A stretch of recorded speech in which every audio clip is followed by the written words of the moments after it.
దొంగల రాజ్యము ఇది నడుస్తా ఉండేది. ఈ రోజు అనంతపురం జిల్లాలో దొంగలకు మీరు ఊతం అందజేస్తున్నారని మేము భావించాలా? ఏం భావించాలా?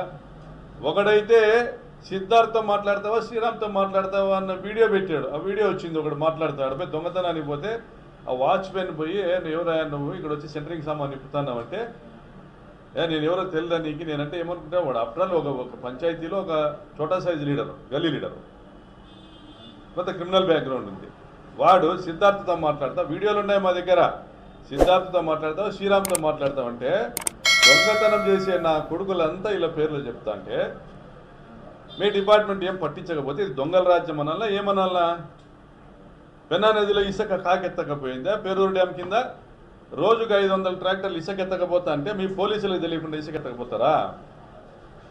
మా హయాంలో చెప్పును పెట్టి ఒక ట్రాక్టర్ కాదు ఒక తట్ట ఇసుక ఎత్తకపోయినా కేసులు కట్టినారు. దగ్గర అనంతపురం రుద్రంపేటలో మీరు వసూళ్లు చేయడం లేదా? రిజిస్టర్ ఆఫీసులో లక్షలు రోజుకు లక్షలు చూడకపోతే నిద్రలు వస్తున్నాయా మీకు అధికార పార్టీ నాయకులకి? ఇవన్నీ దొంగతనాలు కదా, ఇది దొంగల రాజ్యం కాదా? ఇవి ప్రశ్నిస్తే నోటీసులు ఇస్తారా? ఏం జైలు పంపుతారా? పేరూరు డ్యాముకు 3 ఏళ్ళు నీళ్లు తీస్తే రైతుల్ని బతికించిన చరిత్ర మాది. ఈరోజు రైతులను ఎండబెట్టి ఊర్లు వదిలిపెట్టి పోయి చేస్తున్న చరిత్ర మీది. పరిటాల కుటుంబాన్ని కాదా?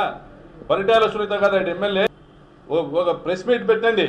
ఎవరికైనా ఇటువంటి కాల్స్ వచ్చినా, మీకు హనీ ట్రాప్ అని అనుమానం అనిపించినా, మెసేజ్లు వచ్చినా, ప్రొవోకింగ్ మెసేజ్లు వచ్చినా మీరు మైమర్చిపోవద్దండి, పొరపాటు పడద్దండి. ఇది ట్రాపింగే.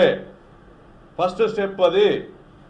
మీ నంబర్లు మీ సన్నిహితుల దగ్గర నుంచి తీసుకుంటారు. డబ్బులు ఎవరి దగ్గర ఉన్నాయి, సమాజంలో ఎవరు గౌరవస్తులు, ఎవరు కీలకమైన ఉద్యోగాల్లో ఉన్నారు, ఎవరికి బలహీనతలు ఉన్నాయి, ఎవరు వ్యాపారాల ద్వారా సంపాదిస్తూ ఉన్నారు, ఇటువంటి వాళ్ళని ఐడెంటిఫై చేసుకొని చేస్తున్నటువంటి మాఫియా ఇది హనీ ట్రాప్ మాఫియా. ఈ ఇన్వెస్టిగేషన్ మీరు ట్రాన్స్పరెంట్గా ప్రజల ముందు చెప్పాల్సిందే.